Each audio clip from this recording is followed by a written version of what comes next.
Une des nouveautés de la version 7 David, c'est le Dynamic Media Folder. Donc le Dynamic Media Folder, l'icône est ici. Comment ça se passe? En fait, le principe est assez simple.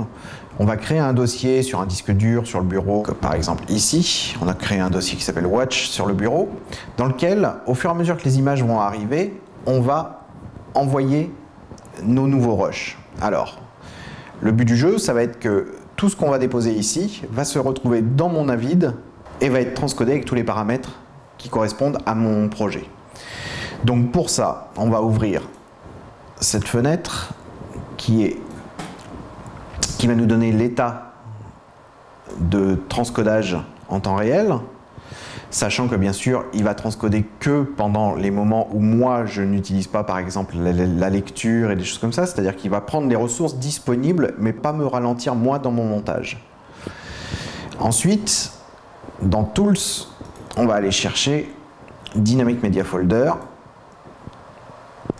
Voilà, qui nous ouvre ceci. Donc là, mon dossier Watch est ici. Je l'ai tout simplement rajouté en créant plus ici.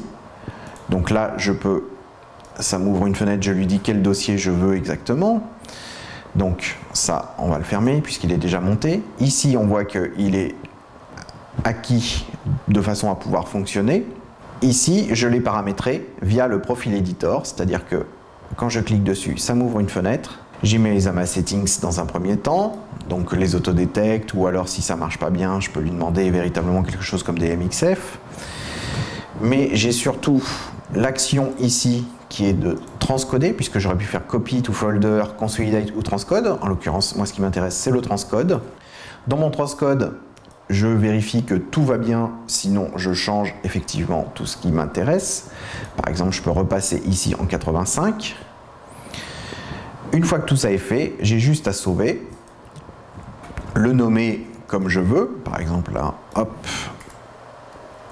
2, ok, et ici, je vais venir simplement lui dire que ce que je veux, puisque celui-ci est en 120, je veux le grec 2 qui lui est en 85, et ensuite, tout ce que je viendrai poser dans ce dossier sera transcodé de façon systématique. Par exemple, je vais mettre test 1.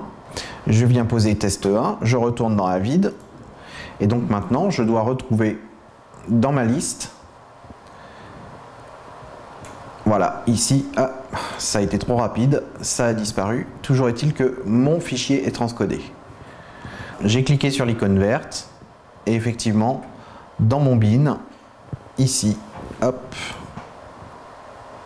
apparaissent tous mes fichiers transcodés. Voilà, cette fois-ci, il est transcodé sans aucun problème. Ce qui ne m'a pas empêché de travailler avec, et du coup, il me les remplacera au fur et à mesure. Ça revient un petit peu au même, mais en version automatisée. Ça revient un peu au même que si j'avais fait un transcode et que j'avais cliqué sur Run in Background, puisque là, il m'aurait fait exactement dans la même fenêtre. Là, voilà, si je double-clique dessus, il me dit qu'il est offline, tout simplement parce que ici, il n'a pas fini de le transcoder. Voilà, il est en train de travailler. Et bien sûr, ça ne m'empêche toujours pas de travailler puisque lui fait des imports en tâche de fond.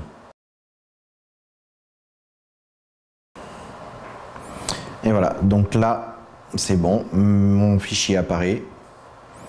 Il a transcodé pendant que j'aurais pu faire autre chose sans aucun problème.